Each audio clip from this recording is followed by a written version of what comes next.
5 seconds. Start.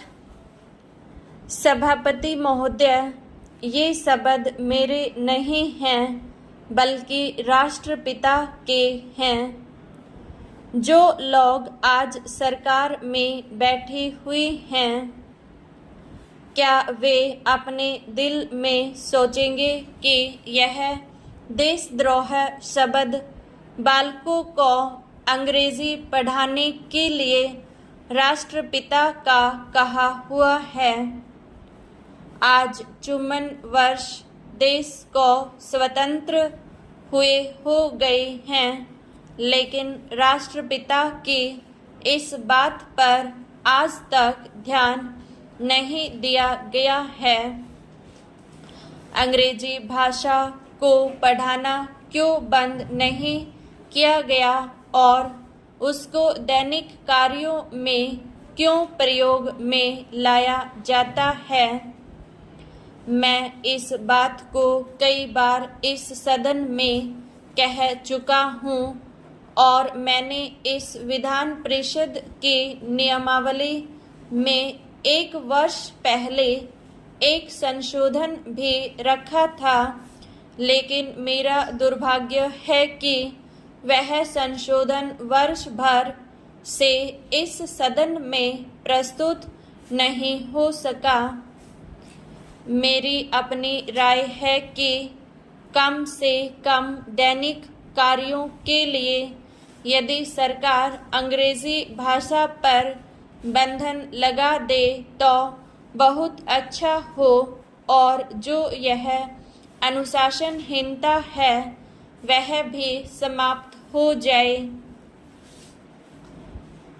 सभापति महोदय, जैसा कि मेरे मित्र ने कहा, लड़कों के माता पिता अंग्रेजी का प्रयोग करते हैं और उनके शिक्षक भी उसका प्रयोग करते हैं, फिर बालकों पर उसका प्रभाव क्यों नहीं पड़ेगा?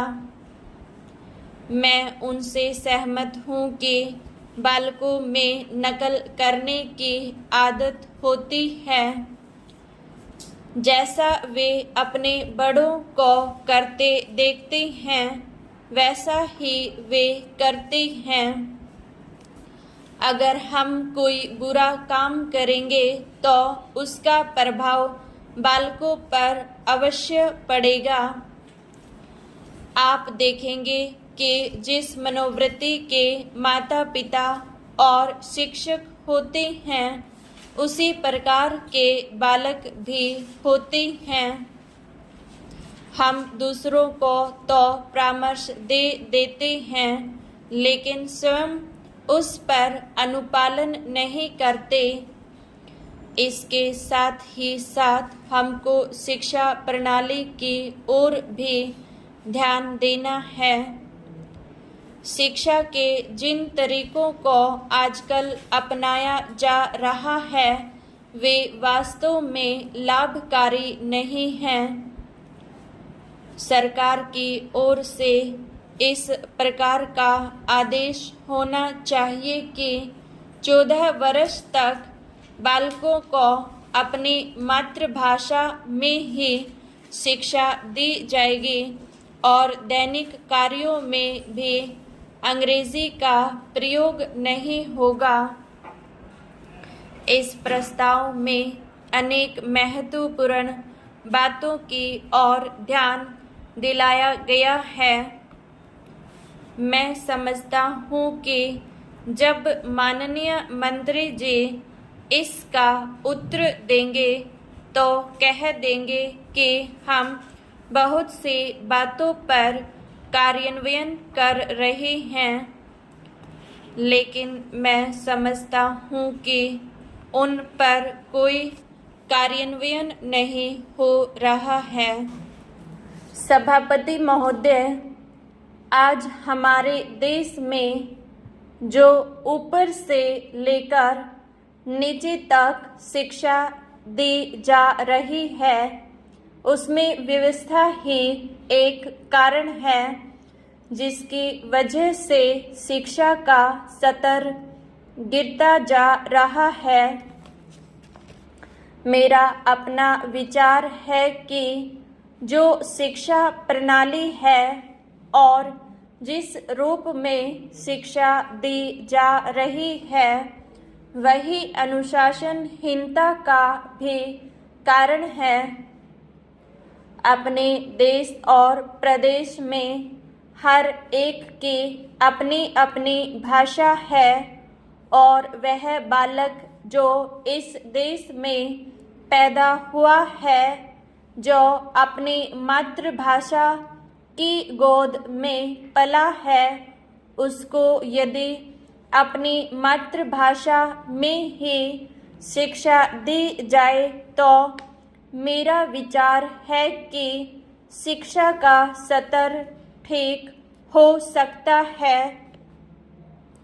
जो सबसे बड़ी भूल और कमी सरकार के द्वारा दी जाने वाली शिक्षा के संबंध में हो रही है वह यह है कि बालक की मातृभाषा में शिक्षा न देकर उसको उस भाषा में शिक्षा देने की व्यवस्था की गई है जो हमारे देश या प्रदेश की भाषा कभी रही ही नहीं। मेरा अभिप्राय विदेशी भाषा अंग्रेजी से है। मैं यह मानकर चलता हूँ कि जब से यह भाषा इस देश में आई है, चाहे वह किसी कारण से आई हो, इसे आप भी और इस माननीय सदन के सदस्य भी जानते हैं कि उससे बुरे परिणाम ही निकले हैं, कोई भलाई नहीं हुई है। इस देश को जो हानि हुई है वह किसी से छिपी नहीं है। हम देख रहे हैं कि हमारे यहाँ जितना फैशन बढ़ रहा है और जितनी वेशभूषा बिगड़ रही है वह सब अंग्रेजी भाषा के ही कारण है।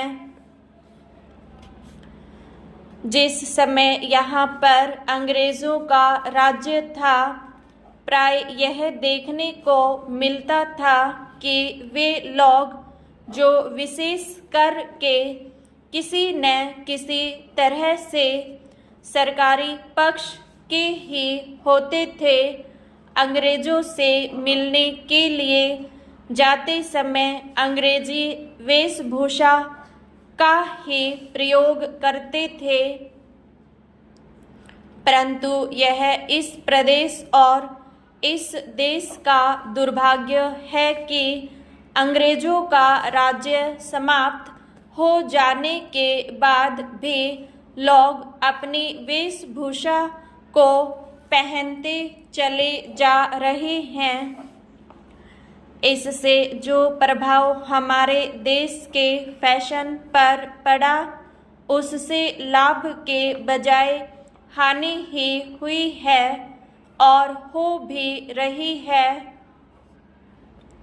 मेरा ऐसा विचार है कि अंग्रेजी वेशभूषा से इस देश को बहुत हानि हुई है।